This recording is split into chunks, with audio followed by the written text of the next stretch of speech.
Welcome to Preventing People Problems, a podcast brought to you by the HR department. Maybe you have an employee who's stolen something from the office, misused your data, or they're consistently late. Today we'll be talking about how to deal with a disciplinary hearing, what needs to be considered, and the process you should follow.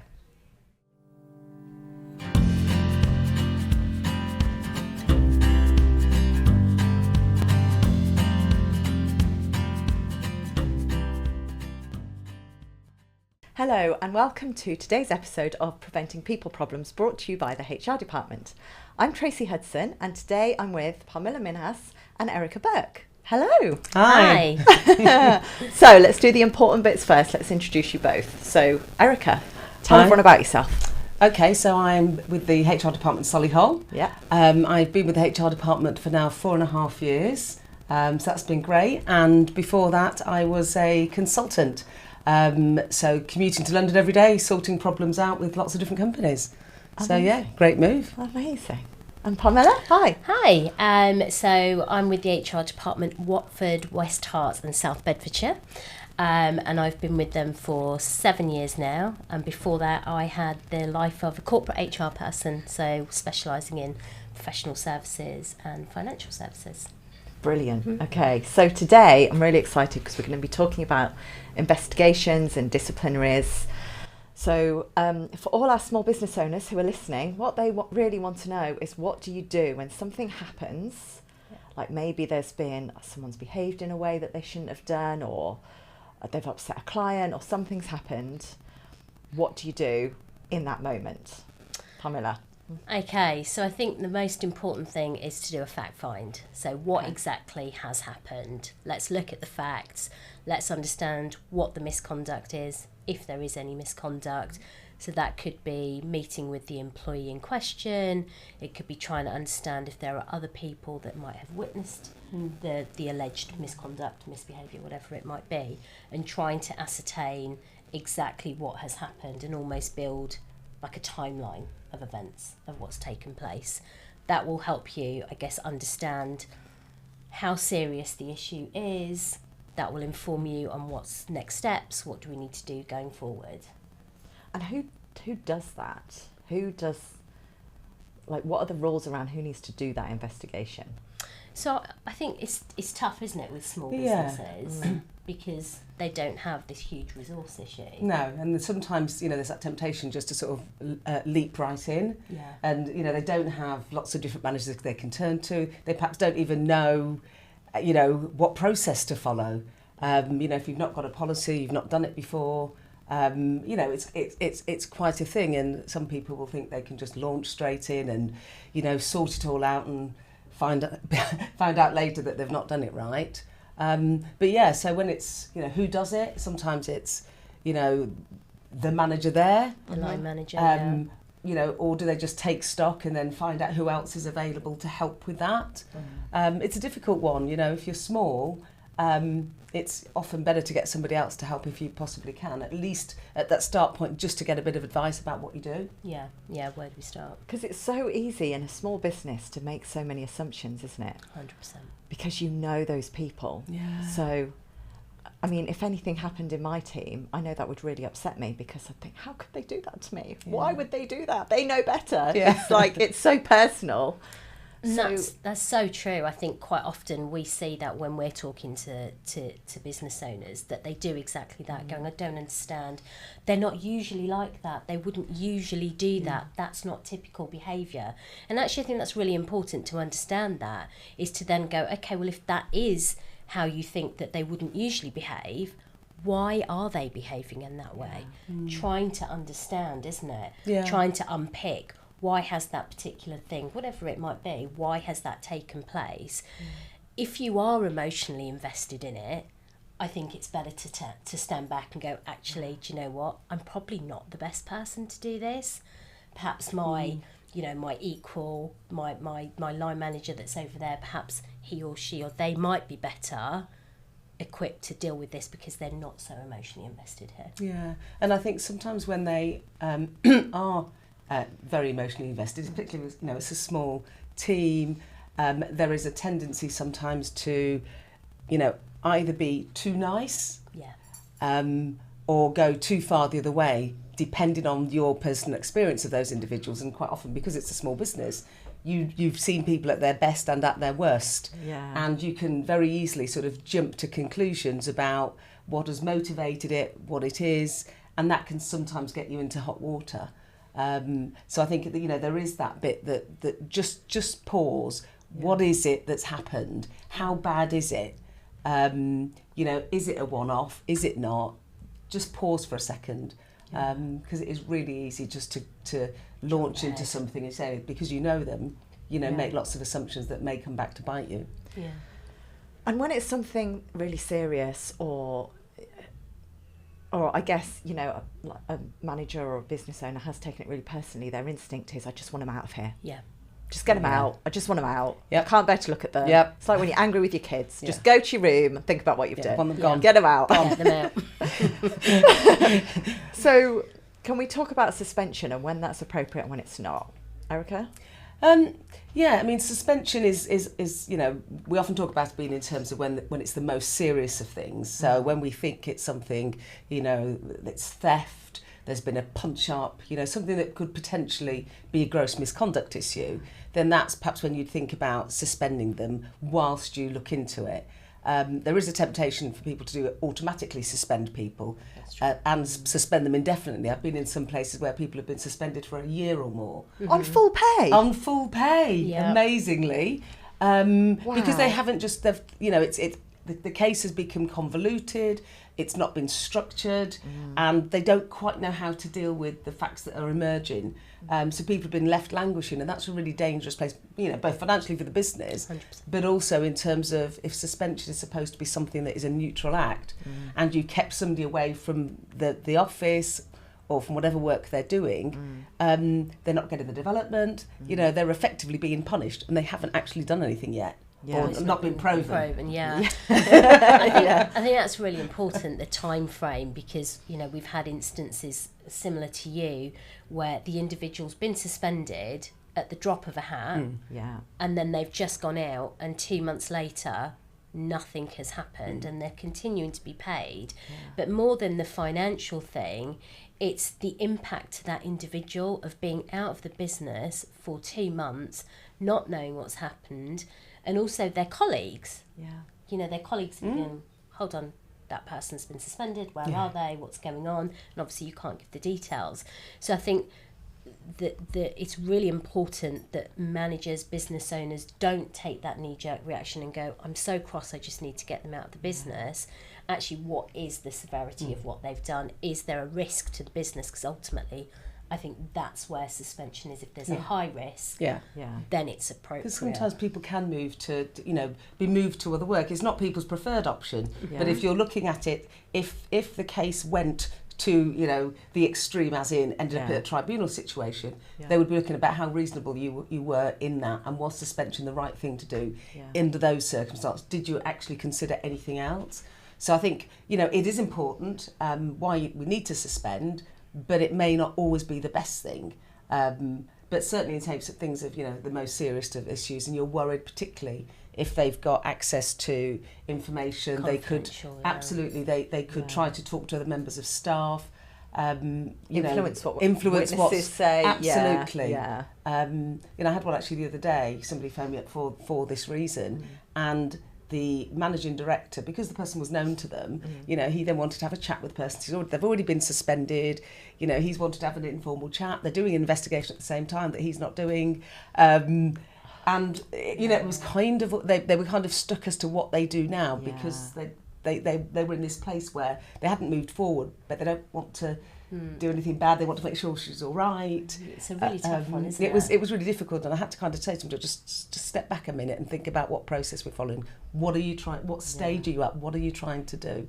Let's get it, you know, be clear about where we are at any point in this, and not just keep them hanging on, because they didn't know what was going on. They were like, I've been suspended. I don't know what's happening. Haven't heard anything. Had no don't know what's going on.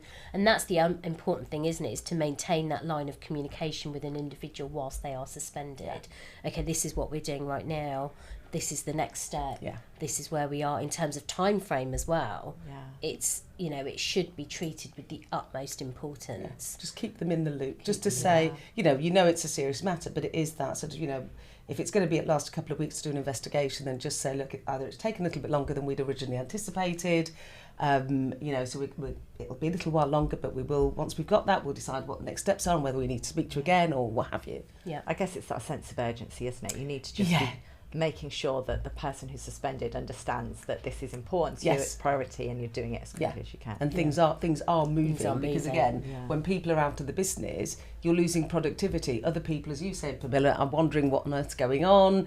It's difficult to keep it secret. The rumours start. So actually, making time to move things forward is really important, because you know, I don't know about yourselves, but I've come across managers who, you know, when we've done the suspension and then we're trying to investigate, they've never got time. No. They're busy, It's not they a haven't done it, priority. it's not a priority, the person's out of the business, they've forgotten about them, they've got their day job to do, and all the while, other people are wondering, work's not getting done, you've got somebody off who's being paid and not delivering. In a small team, you can't afford that. You have to be able to move quickly. Yeah. And can we talk a bit about the team themselves? So you've got a team, you've got to keep the process confidential, but you've got a team of people here who are going, where's Joe? When's he coming back? Yeah. What's happening? Why is he off? And how, you know, that is really hard, and I know business owners struggle with that. How do you maintain the confidentiality of the person involved but stop the gossip? Yeah. And that kind of communication with what you're saying to the team, because the person who's suspended, if they come back and nothing's happened and they're cleared of any wrongdoing at all, they've got to walk back through the doors, go back and sit at their desk or go back to their workstation and just carry on. Normal. Yeah. It's a tough one, isn't it? And it is one that you're absolutely right. Managers and business owners will say, well, can I just tell them that they're going through a process? Or can I just say something? And Process. A process, yeah. And I always say to managers or business owners, actually saying that you're going through a process, you're pretty much telling them what's happening. So can we try and say, you know, they're taking some time out of the business, you know, it's a personal issue, whatever it might be, because you can't give in to all of the gossip and say, well, I just want to shut it down, so I'm just going to tell them what's happening. Well, actually no, because you're kind of you're releasing his or hers or their confidential data by telling somebody that they're going through this process. And also I think it comes back to this whole, you know, people have this, there's no smoke without fire, right? Yeah. So if someone's going through a disciplinary process, well, they've obviously done it. Done something. They've done something. Yeah. I mean, life in, you know, we're all people, we're all interested and curious and, you know, nosy, you know, so, you know, we have to kind of be as realistic as we can, because depending on what the issue was, I mean, if somebody punched somebody else in the face and then, you know, they're off the premises, then pretty much everybody knows. Pretty much everybody Can't hide that one. Absolutely, pretty much people know what's going on. And then, you know, so you've got a situation exactly as you've described, where you might feel that you need to say, look, you know, they've taken a bit of personal time off, they'll be away for a couple of weeks. Any queries, put them through to myself. You know, they may be able to deal with queries, but just for the moment, we'll just leave them alone, Or it may be that you have to shut it down because it is well known. And you'll say, look, we are looking into it. You know, this is very confidential. Can you please not discuss it? So you might have to come out to, you know, if it's obvious. You know, I mean, I was in one place and they called them the disappeareds. Because, you know, they'd gone and, you know, and sometimes they never came back that people saw. And actually that's stirred a whole set of other things. So, you know, there is a bit about, you know, thinking about what your internal communications are, depending on what the nature of the issue is, really. And Erica, before you mentioned gross misconduct. So can you explain that? Gross misconduct. Okay, so that's where somebody really has done something that's undermined your relationship. I mean, that's kind of the HRE sort of terms. But really, you know, if somebody's you know, downloading indecent images, they're, you know, seriously bullying members of staff. You know, they've stolen something. These are things that, you know, mean that you can't necessarily trust that individual to behave in a way that's acceptable. both for your business reputation, but also to protect other colleagues. So it's that fundamental breach of your relationship.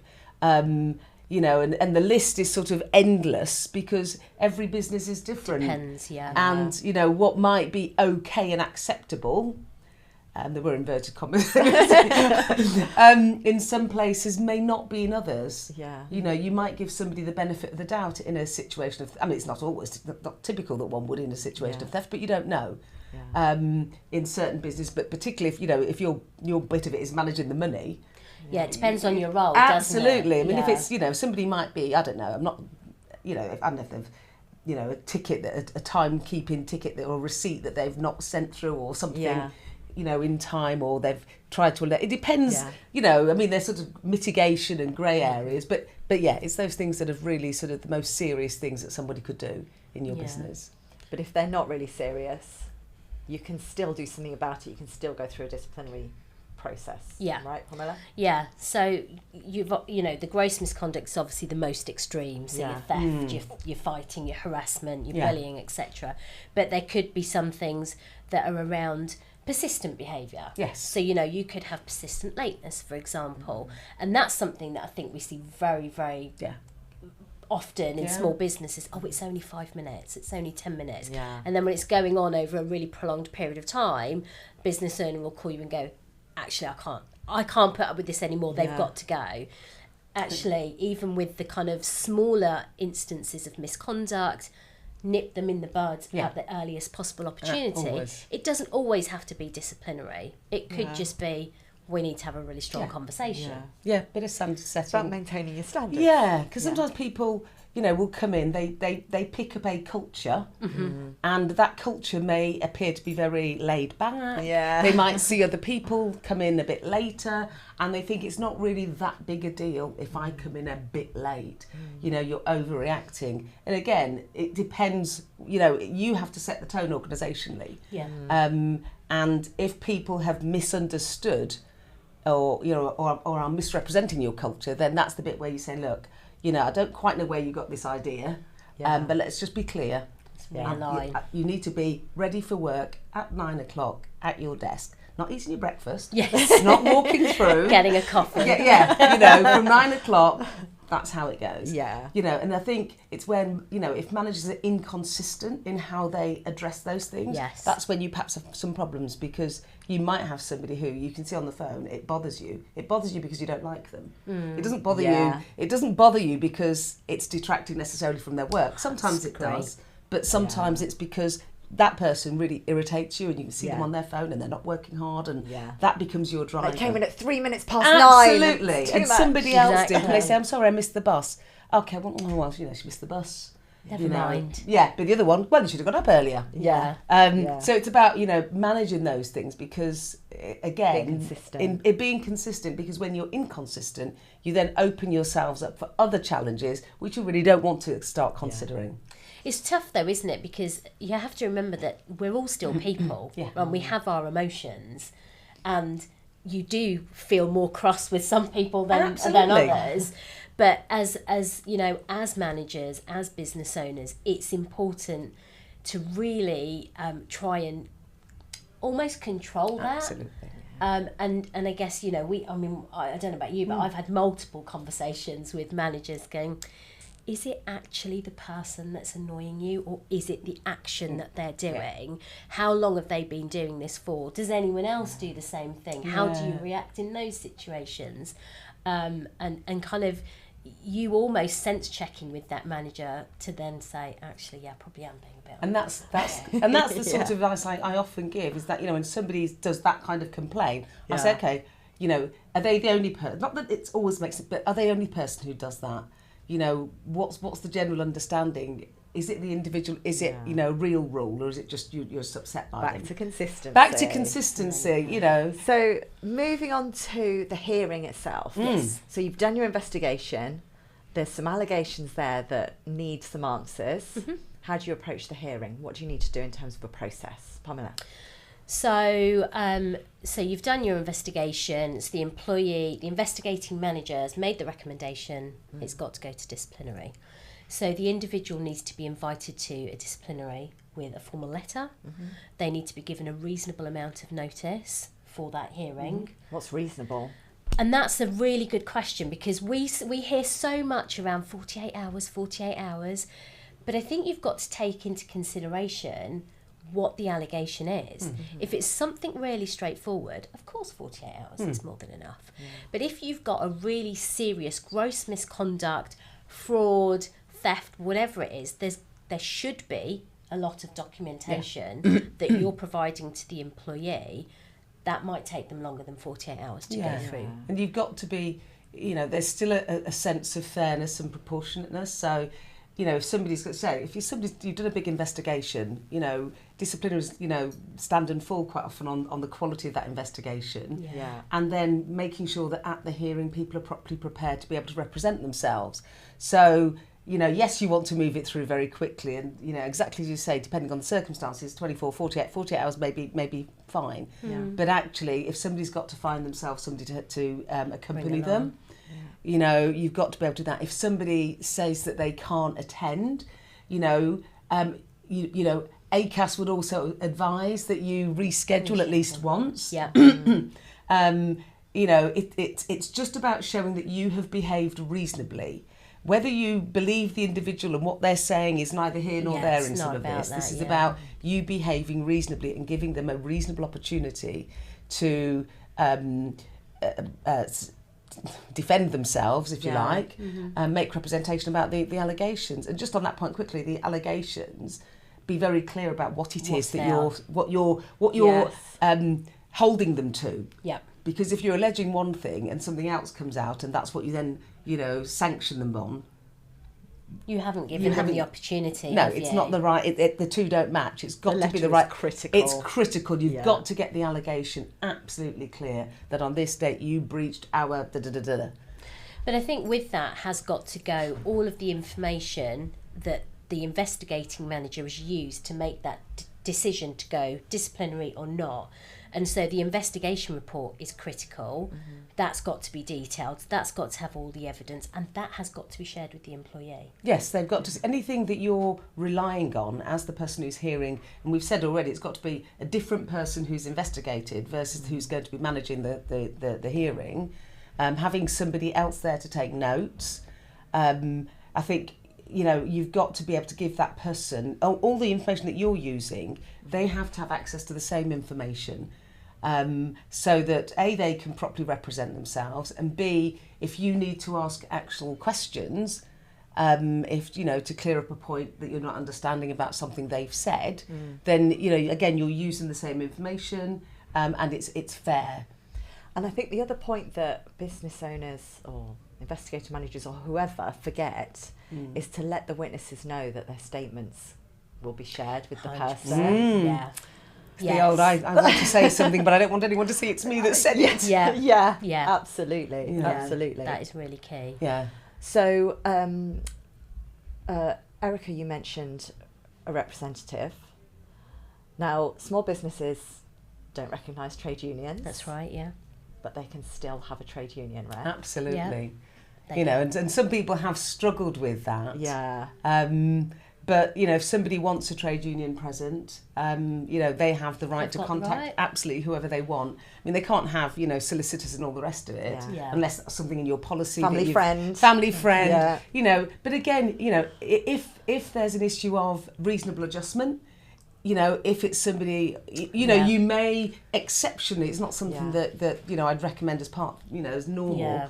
But if somebody doesn't feel capable of representing themselves in a particular situation, and it may be for their health reasons or personal reasons that they don't have any, it's not appropriate to have somebody else who's in the business, then you might consider whether somebody other than a colleague or a friend or a trade union representative can accompany. You're not obliged to, but it's one of these things. It's about how reasonable you are.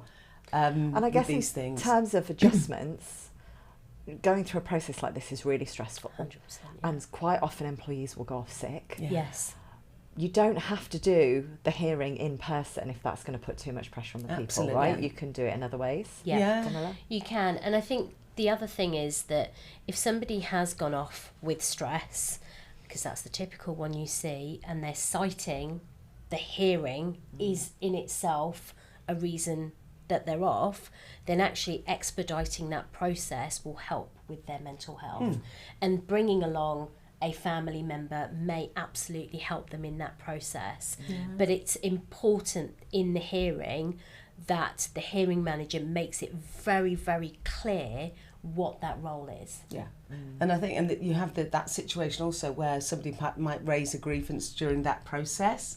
So again, it's do you halt things while you look into that matter? Do you say, okay, well actually we don't feel it's the two things aren't particularly linked at this point, so we're going to proceed. These things do crop up in terms of some people go off sick, I can't attend, so could they do a written representation through their trade union? It's important to keep it moving if you possibly can. If it's reasonable to hold it up for a week or so, under the circumstance you consider that, but actually you need to keep it moving because sometimes some individuals will just not want to face it. The longer it goes on, it adds to stress. Absolutely, you need to keep things moving. And this is why it's so important to be calling somebody like you guys, because this is where the real value of good HR advice is, isn't it? To make sure it keeps moving. Because a small business owner might get a grievance about the process and absolutely freeze. Oh, I don't know what to do. Let's just run away from this for a while. And not take any action. Or even they'll get a doctor's note and they'll say, oh, we've got doctor's note and we can't possibly contact that person, we can't do anything. And then before you know it, 4-6 weeks and the process is totally halted. It's so unsettling for everybody else in the business because they don't know what if this. They don't know what's going on, and one of the things I do say is, it's about taking control of that situation. Don't let the employee be the one that takes control. You are managing, you are owning this process, you're the business owner, you are owning this, you have the right to manage it in a way that you see fit. And as long as you're within the law, being fair and reasonable, there's absolutely nothing wrong with doing it. People will sometimes try to throw all manner of stones at you to deflect, it's and about having the knowledge though, isn't it? And to confidence. Say, actually, can I push that back? And a lot of business owners don't know that. No. And those are the conversations that, excuse me, that I've had with my clients. I say, look, don't panic. It's not up to them. You've personally have to manage this complaint. Both for your business and for your employees and everybody else, you've got to do it. You can listen to what they have to say, but actually in this process, they'll have their moment. Their moment is at the investigation interview, and it'll be at the disciplinary hearing. Everything else, you're in charge. And in terms of the communicating the decision, so they're in the hearing, they've talked through the evidence, they've got it in their mind what they're thinking about doing. Adjourn. And that's the one thing that we always say to clients is don't issue the decision there and then. Because all that demonstrates is that everything they've said in that meeting, every representation they've made, you haven't given any due consideration to, and you've gone in with a predetermined decision. You've made your mind up. You've already made your mind up. And actually, it can happen that somebody might bring up an important, valid point in that hearing that you do need to look into. And it could be about the investigation. Yes, once you've kind of reached an end or reached a point where you feel that you've asked the questions, you now want to reflect on everything that you've heard, there may be something that's come up in there that you say, do you know what, actually they raised a point, I didn't want to raise it in the meeting, but they've raised a point that I think we need to, there's a gap there in that investigation. I think we need to adjourn to get further information, or adjourn just to consider the outcome and what possible sanction you might give, because again, what has been the previous form, if there's been previous form either for the individual or for others in a similar situation, do you have what feels reasonable? So I think having that time, the person can still be waiting, go and have a cup of coffee or whatever they're doing, but adjourn definitely, just take stock before you go back and communicate what happens next. So you've got to do that in writing. They've got the right to appeal. if you've given a warning or you've dismissed them, they're not going to like it. No. So how do they appeal? What does that process look like, and who does that? So you would usually, which is very difficult in small businesses, totally get. So you would have a different person hearing the appeal versus the disciplinary manager, because you need this whole, impartiality. They've really given due consideration. So the employee's got to put their appeal in writing, and they've got to state their reasons for appeal. It can't just be, I just don't like the decision. I just don't agree with it. There's got to be grounds as to why they feel like a piece of evidence wasn't considered. They feel like there's new facts that weren't taken into consideration. Anything that's considered reasonable grounds. And sometimes, again, depending on the individual and their experience of, being in business or being in trouble, they don't kind of know what are grounds of appeal. I don't know what that means. We know because it's the language that we live with. But actually, for somebody who gets that letter and they don't really understand, they just say, look, it's wrong, I'm not happy about it, I'm innocent. It's being able to help, explain that, clearly to them, so that actually, when it comes to hearing it, we don't focus on the wrong things. Because if somebody's said that it's because the decision, the penalty is unfairly harsh, I was very ill at the time, I was tired, I was distracted, and I think you didn't take that into consideration, then that's what you focus on. You don't focus on other things that you might have spotted that they didn't complain about. You focus on the thing that they're appealing against, because that's what their grounds of appeal are. But on your point around they may not understand, it's really important that the outcome letter is very clear and very detailed as to why this certain decision was reached. Because sometimes they just don't understand why you got from A to B. And that's why outcome letters are so long. I mean, we've done 13, 15 pages of outcome letters. Because you have to get it all in there. And it helps you in the long run, again, because you might see this again if it ever goes to tribunal, and it helps everybody understand. But also it might stop the person from feeling the need to appeal, because if actually they've properly understood what you've considered, in forming your judgment, that you've listened to what they've said about how stressed they were, but nevertheless they're an important role. We can't afford for these sorts of mistakes. It's not the first time it's happened. They can kind of understand. They might not like it, but they understand, and they then will, not just appeal for the sake of appealing, which people often will do when they don't really have enough information to go on. Absolutely. Understand. Well, thank you two so much. This has been really good. We've absolutely run out of time. We really need to talk about tribunals, and that's what I wanted to be able to do. So will you guys come back and talk about tribunals? What do you think, Parmilla? We'll do it. We'll come back. We'll come back. Thank you, Tracy. That's lovely. Thank you. Great. Thank you.